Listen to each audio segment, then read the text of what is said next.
Boxo breakdown this week is the 250 first turn crash. We had a ton of engagement from our listeners and viewers this week, what our thoughts were, and like Monday morning quarterbacks, and how could we fix this, and why wasn't the red flag thrown out. But if you haven't yet, check out boxousa.com. Our Boxo breakdown this week is a 250 first turn crash, and we're watching right here in RV. We're going to break it down. We have multiple views. Myself personally, I like this head-on shot, kind of overhead head-on shot. Really shows what happened step by step. And I'm going to let you break it down from the top, and our producer Aaron's going to have to do some fancy footwork here, but man, that's a shot of Evan Ferry just getting absolutely pummeled on the side. Oh, dude, I felt so bad for him. And but anyhow, Aaron, if you can roll the head-on shot, and RV, you take a crack at it and tell us what went down. Yep, totally. Yeah, like right here, so Chance, it looks like he's got a great jump, and then right. It was cut. I think it was another PC rider 63. Hammaker, McAdoo. Right? Yeah, McAdoo. Sorry. Yeah. And man, so that was the first kind of incident, right? Where Chance got the jump, did exactly what he was supposed to do, cut over on those guys. So no harm, no foul, right here. Like Chance, you're cool with that? You're cool with that I'm move? cool with that, because as you see right there, we have it stopped right now for the listeners that are actually watching or gonna watch this. You got Chance cutting off. You got Hammaker there moving over, not cutting off, moving over. But right before that, we had that looks like it's a Yamaha next to him in the FXR gear there, 89, I think it is. They kind of had come together too, right? So right there, you can see Hammaker's way out of balance. He's out now. McAdoo, sorry guys, way off balance. And then you have he saves it. He saves it. So now move over to the inside, and you have Tom Vial and you have Hammaker coming together. And that right there is what caused the entire pileup. You can see the motorcycle laid over, kicks Vial's bike, his rear of the bike out. And then it was just a full domino effect into that first turn. And I know we had a lot of Cody Schock was 69 there. So I know we had a lot of listeners, a lot of fans commenting, how come they didn't red flag this race? And we kind of discussed this prior. There is no rule about how many riders go down into the first turn, and we talked about it, and it's the discrepancy of AMA can actually red flag the race, so can Supercross, so can Asterix Mobile Medical Unit, Alpenstar's Mobile Medical Unit. Depending on if people are actually in the race, if it's affecting the race. Everybody got up. A lot of the guys were actually off the track, piled up into the tough blocks there. So is it a bummer? Is it a huge shakeup? 100%. But we can't just pull a rule out of thin air and say, okay, because half the field went down, we're going to red flag this race, right? So I think the call was acceptable. If I was Austin Forkner or anybody up in that top three, I would have been like, show me the rule, right? I would have been very upset if that were to happen. Right. But man, it took some heavy hitters down. It took Hammaker, it took McAdoo, it took Deegs down. It took Evan Ferry down. It took Tom Vial. It took a massive chunk out of the field. But that's kind of the way it is, on those left-handers, and the way you're coming into that first turn. Sometimes it is avoidable, by paying attention to what's happening and making those split-second decisions. To me, this one on the inside there, where it started with Tom and Hammaker, there was really not. They just come blowing across the track and blindsided a lot of those guys, which that's really nobody's fault. Yeah, hopefully RV gave you guys some clarity, or on the situation. Why wasn't the red flag thrown? Should it have been thrown? Listen, it's not at we don't make the rules. I think it was the right call. Again, to be clear, in this case, everyone was up and mobile, and a clear path for the bikes to traverse around. And on a flat surface, it's posed minimal risk to the advancing riders. That's why the red flag was not thrown in this situation. Is it discretional sometimes? Of course it is. And I think if the track kind of, I think you talked about it, RV, if the track was jammed up and clogged up, possibly they would have thrown the red flag. So hopefully that gives you some sort of clarity. Again, I know some of y'all ain't gonna you're not going to agree with that, but it is what it is. That leads me to a question, and my mind escapes me. I was looking through our fan questions, RV, and I'm bummed that I didn't remember the person who asked this, but one of our fan questions, RV asked, the metal grates. Do you think that the metal grates and it making it a bit even for everyone else coming out of the gate? Do you think that's why so many guys are stacked up on each other and there's not enough difference in between riders, or not I mean, look, necessarily? I'll have Aaron run that The replay one start. more time. Look how yes, that's one, but there's a lot of guys dropping back. You got Hammaker already fallen back. Deegan was back. Deegan Deegan screwed was up. back. Look right there. If we stop it right there, look at the field. That isn't 22 riders coming into the gate or into the first turn all at the same time, right? You have some guys on the very inside, way far back. You got some guys on the outside that are far back, and they're in the Yep. middle too.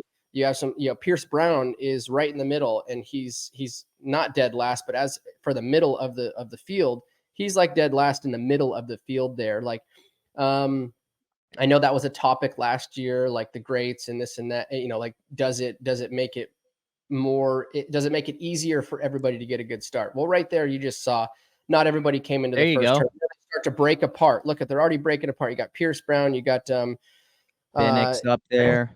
yeah, and these guys are already starting to get their, pull away or drop back, letting off because hey, I don't have the wheel. These guys all have the wheel on me, so I have to break away. I have to give way for the riders that do have control. And even another shot there, they're really starting to fall back because they have to give way for the rider that has the grip in front of them or the front tire in front of them. So I look, as consistency is key, meaning if outdoors has greats and Supercross has greats, that's great. I don't like to see dirt on outdoors and great in Supercross. If we're running greats, we run greats everywhere. Gavin _Angel asked that. Dude, good stuff. So the question, his original question was, do you think the starting great had anything to do with the first turn pile up with all the guys getting near perfect traction? Seems like it would have caused more bikes in the first turn, resulting in more crashes. So great. RV's on, he's on it today. I think you're going to love later on in the show what he's got to, how he's going to break a few things down. It's going to be epic. So you got to stay tuned on the 450 breakdown. It's going to be good. I kind of agree with you, RV. I think from a certain standpoint, I think that the metal grates do help the guys get off evenly over the gate. But in this particular situation with a 90-degree first corner, I think that these guys are fighting so hard to get the wheel on their competitor, especially in a 90-degree corner, that they just got a little excited. I think, Hammaker, I think at one stage when Henry Miller started to like close in on him, he kept the gas on for just a split second too much. And when I talk about split second, dude, I'm talking like a foot maximum to two. And right here. So right there, you see Max. So right there, he should have let off. Like right when Max started to close him down. If you can go back just one more click. Right here. He has, in my opinion, okay,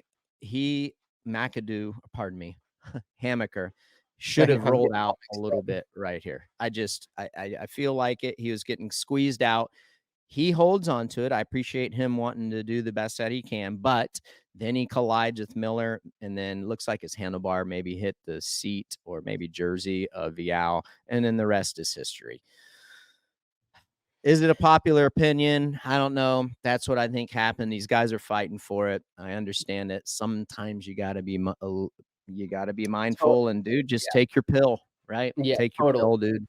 Yeah, Take your totally. And pill. that's, to the great thing is like it only makes, if you go back to dirt starts like it was when we were in like when I raced in Supercross, and same as you, Ricky, like it puts that much more emphasis on your lap time at practice, being in the top 3 to top 5, because sometimes we'll use Phoenix for example. We're heading into Phoenix, and there's a lot of times there might be only 3 good gates. And what I mean by 3 good gates, it might be 3 gates that have traction, and a lot of the other ones are blue grooves. So it definitely takes and puts a lot more emphasis on your lap times during practice, locking in inside the top 5, for your gate pick. So now, being that we are using greats, you can be within, if you're top 8, that's, anything kind of inside the box, you're pretty dialed in with the great, so I do think it makes the starting more a little more even. But I Yeah. also think by having the great, you have a better chance of pulling. You can pull a whole shot from the outside. Where if you go to Phoenix and you have a 90-degree turn like that, and over half the gates are blue groove behind where the rear tire sits, and you just spin, that as a racer, when you go up and you're like, dude, there's only 3 good gates, that kind of sucks to see. So yes, it does even out the playing field with the great, but these riders are well capable of seeing these things kind of happen. And like you said, holding the throttle on a split second too long can get you into trouble sometimes. Do you think this comes from Rich Lane? He put on the incredible Title 24 live show last week at Anaheim. He asks, should Supercross get rid of the whole shot device? Let me ask you this.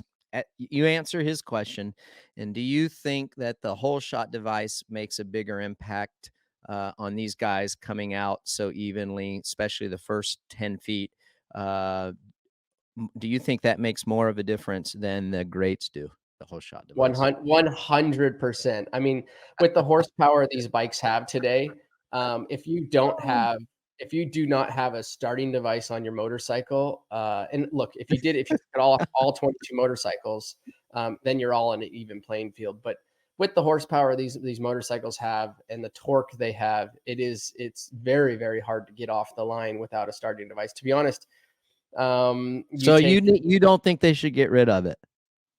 I mean, do I think they should get rid of it? I can't answer should they or should they not. It would definitely like literally change the dynamic so much if you got rid of It the starting would. It device. would definitely the starting technique, it would be fun to see which rider and which teams could react to the different technique that it would take to get off the metal grate. Oh yeah, fans, anybody that wants to know, just type it into the old tube, into YouTube, and go back and look at some early '90s races before they started. I mean, the bikes come, instead of launching off the gate straight, they go up and they pop a wheelie, and then they set it back down. And yeah, definitely they're going a lot slower into the first turn than we do today. But also too, without a starting device, I think you see your first turn crashes, or your crashes maybe would be a lot closer out of the gate, because as soon as you pop a wheelie off a grate or even the dirt, like you're going to go sideways a lot of the time. A lot of us aren't very tall. There's only one Benny Bloss out there that's pushing the height that he's pushing. Like a lot of us have short legs and we're not very tall. So when you get off kilter right out of the gate, you're going to be banging bars right out of the gate. With no starting device. I mean, anytime you start a motorcycle without a starting device, you tend to go sideways pretty much every time. I mean, I do, because I'm just so short, and I know you will too, Ricky. Like, just Oh, it's very yeah. hard to keep that motorcycle going straight without a starting device. Yep. That's the Boxo breakdown for the week. That was a lot. Hopefully you guys enjoy what we had to say. I love chopping it up on that stuff. I don't like 90-degree first corners myself personally. I just they narrow up so much, and then like if one little thing goes wrong, the margin of error is just so high. compared to a nice 180 sweeping corner. So I Yeah, because understand. obviously you come in there so fast, right? It's a little dog leg essentially from our standpoint, from the racer standpoint. You're standing on the gate, you're sitting on your motorcycle, and you're looking, and you can really drive that motorcycle into a 90-degree turn where, like you said, a 180, you got to come in, you got to check it up, and you got to get that motorcycle turned. Well, right here you can see them all racing in there. So this turn was definitely a technical turn, like when it comes to staying out of trouble, because everybody's coming in there, and then at the last second, everybody's fading, and that's without connecting and collecting bars and jerseys and things like that. Mhm. So definitely a technical first turn. You got to put yourself in a great position like Austin did. Get up front, make sure you're staying out of all that trouble and all that chaos in the back, Yeah. and so that you can have a solid race. Hi, folks. Lee Diffie from NBC Sports here. If you truly enjoyed what you just watched, you can get more news, interviews, and highlights by subscribing to the Motorsports on NBC YouTube page. You can get it all, so go for it.